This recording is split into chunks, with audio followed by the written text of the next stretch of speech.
Hi friends, here I am in Bali at my villa. In a minute I'm going to show you where I am exactly, but I just wanted to talk about something real quick that's been coming up with some students on the lesson site.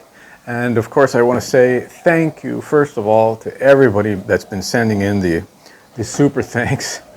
Man, I am very grateful to you guys.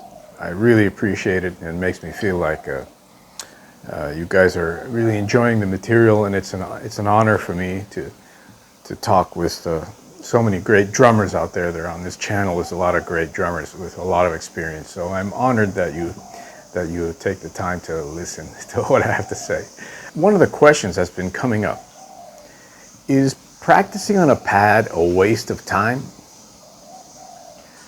Now that's very interesting because of course, you know, the pad is going to have a different reaction than an actual drum. It feels, you know, different. It just does. No matter how much you vary the pad, the air moving on a drum makes the stick react differently. The head, you know, I mean, you can maybe get a mesh head practice pad, but that's also not the same. And then you have the issue of getting around the kit. You know, on the kit there's multiple surfaces. There's cymbals, there's toms, there's snare, obviously, hi-hat, and they all have like a different kind of reaction on your hands and on the sticks. So is practicing on a pad a waste of time? I would say no, in general. It's not a waste of time, but there are things that you need to keep in mind to help you, I think, get the maximum out of your practice pad time. Okay, so the first thing I would suggest is using as much as possible the rebound stroke. Okay, we've been covering that in the series here on the channel, so that you can develop it on maybe on a surface that's easier to get a rebound off of. On a floor tom, you know, it's going to be harder. But once you do this, you can apply it onto any surface, right? You can really use the rebound on any surface, whether you go from hi-hats to snare and floor tom, or the toms around the toms. Any surface you can apply the rebound stroke to, okay? Now, it's not going to feel exactly the same as it does on the snare. It's a little heavier, depending on your tuning, of course, of the floor tom or the toms or whatever. On the hi-hat, it's going to feel, you know, harder. So you have to get used to that. But once you have a basic understanding of the rebound stroke, it's in your grip, it's in your hand technique, and it's going to come out no matter what surface you're on. Okay. The next issue, stick height. Okay. Now, if you notice what I just played there, that's one of my warm-up routines. And you'll notice that I'm not practicing it up here, right? I'm pretty much contained down here.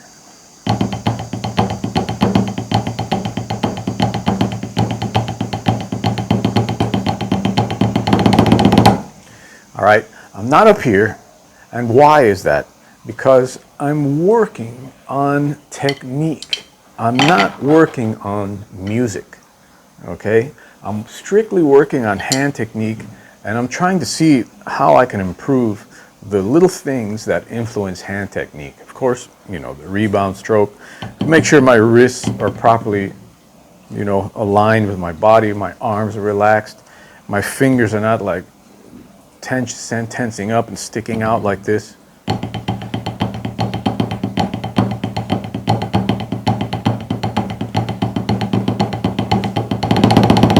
Okay, so what I'm working on there all the time are very technical things, nothing to do with music. Okay, now bringing up the subject of music, let's talk about dynamics for a second. Don't whack the hell out of the pad. Don't hit the pad super hard. That's not what the pad is for. The pad is for working out these fine details that we just mentioned. Okay, don't play from a really high angle or position and whack the hell out of the pad. That's not going to help you do the things that you need to do. Now, if you're working on getting volume, then you should work on the techniques that give you volume, not bashing, because the pad is just not meant for that. You have the material of the pad, which can cause some injury to your shoulder, perhaps your elbow, wrist, and fingers. Of course, there's other types of pads that, like again, these softer pads, gummy pads, or whatever. But it doesn't matter what you do, and on that level, on the pad, you can have a gummy pad, you can have whatever pad, but it's not going to be the same as the drum set. Okay. So the techniques you work on the pad should be the ones that give you access to the things you're seeking to do. If you want to have volume, then work on techniques that give you volume, and don't bash the heck out of the practice pad. Okay. Now, another thing that I encourage you to do is always have something, to drink next to you. Whatever you drink, tea. I've been avoiding coffee like crap. I haven't drank coffee in 3 months, over 3 months now, because of my stomach problems. If you've been following the channel, you know what I'm talking about. And always have something to drink, and always use a timer. Okay, have a system, have a practice system. We're gonna, if you go on the lesson site, there is a very, very specific practice system that is used by, it was designed by Fortune 500 CEO managers, and it has some to do with also with mind control, attention span, and the concepts of repetitive actions and the effects on the brain and stuff like that. Use a practice system so that you don't sit there and waste time. Use a timer, time yourself in your practice system. And of course, don't watch TV while you're doing this. Don't distract yourself because you think it's boring. The longer you do that, the more chance you have of doing things wrong and just extending your problems. So just use your super concentration.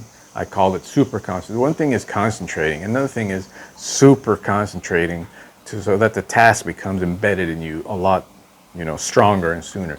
Use your super concentration when you're working on the pad. It's not something you just do because just to take up your time and maybe keep your hands going. I don't know. To me, the pad is a workplace. It's a workplace. It's somewhere you come to exercise the things that you're working on to then apply on the kit. That's my whole concept of the pad.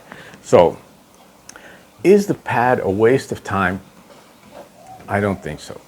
But you should always keep in mind its purpose.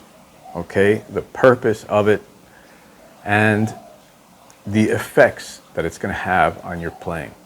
Okay? I hope that helped. And I'm just going to show you again my warm-up exercise.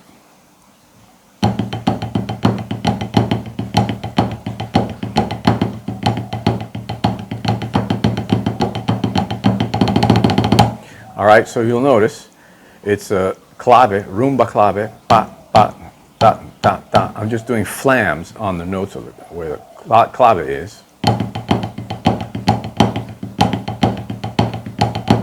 Okay, a series of flams and single strokes. And then this.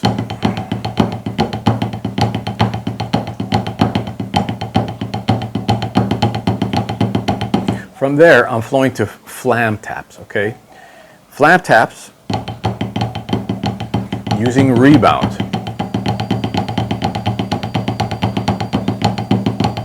As much as possible. Okay? And then single strokes. Rebounded, of course, using the morphing technique that we talked about in another video. So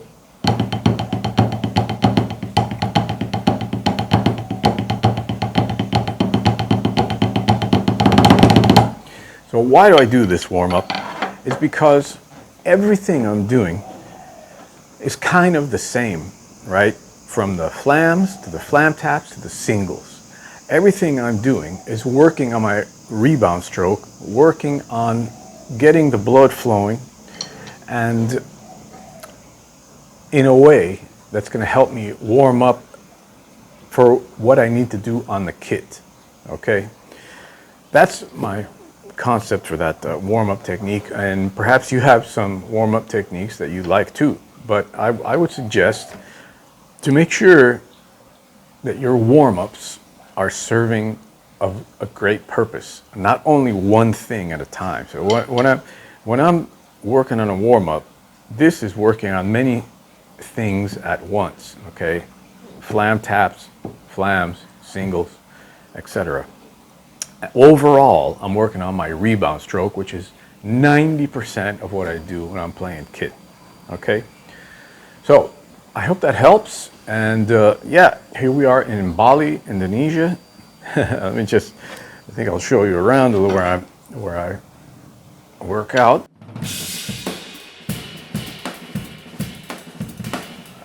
I hope you guys enjoyed that, and we'll see you in the next one. Greetings from Bali.